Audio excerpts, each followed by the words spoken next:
Can you switch on the stove? Yeah, the stove is on again. Mix the whole thing up. You already start beginning to get the awesome flavors of the biryani.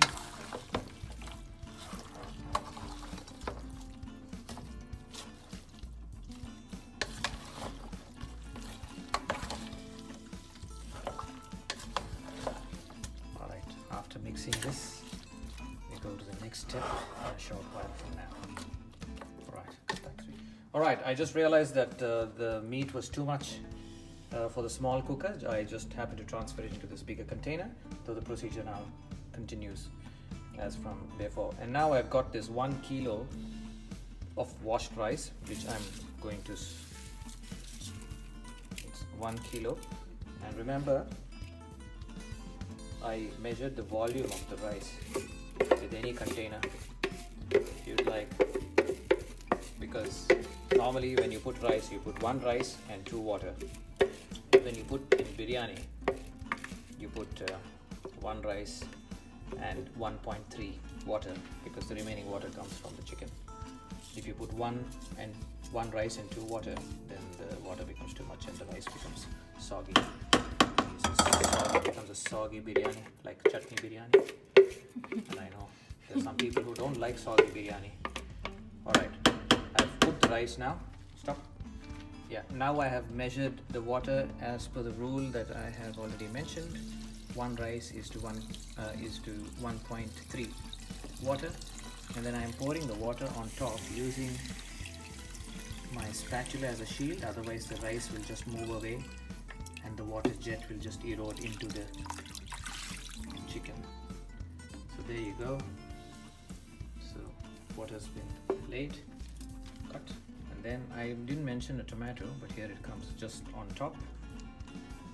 I don't want the tomato to go and touch the chicken, otherwise chicken won't cook easily. And the last ingredient we have to put is that much amount of salt, which is, as I already mentioned, I won't tell you that now, but I'll just put it blindly, and I'm putting that much amount of salt which is required for the rice as such. There you go. A lid, and we come back when it's just about to get cooked, because it's very important to see when note that point when it's exactly cooked. You don't want it to cook too much and get the bottom burnt. At the same time, you don't want it to be raw and uncooked. So see you when the time comes for us to put the stove off. Yep, it's been I think about 10 minutes I guess. Let's see what's happening to the biryani. Oh, some rice has swollen up, and that's what will happen. So obviously you can see a lot more liquid here, which means it's in the process of being cooking. We'll replace the lid and come back again after some time. Yeah, it's been I think 20 minutes or so since we put this on. Let's see what's happening. Oh boy, that's awesome. It's just swollen up. Wow. And you can see small holes appearing,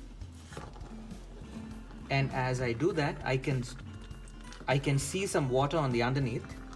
You can't see it in the shadows, but you can see. I just separated the rice a bit and I peeped all the way down, and there's still some water and oil there. So we'll allow a little more time of cooking so that the entire water becomes vapor and there's no more water. I just close this up. Let's come back in. Yeah, it's been another few minutes. Let's see what's happening. Oh, there you go. And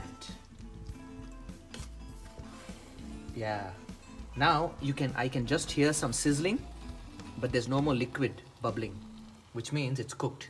And if I leave it for longer, the bottom will be burnt.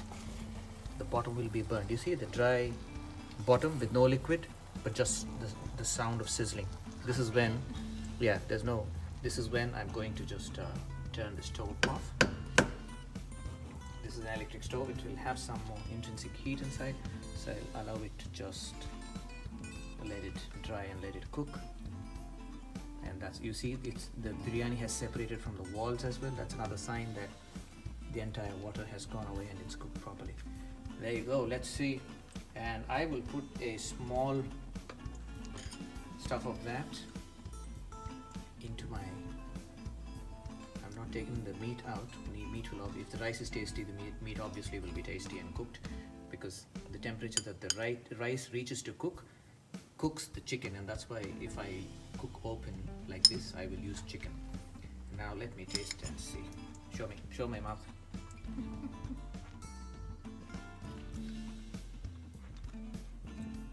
It's awesome. This is the world's best biryani. Thank you.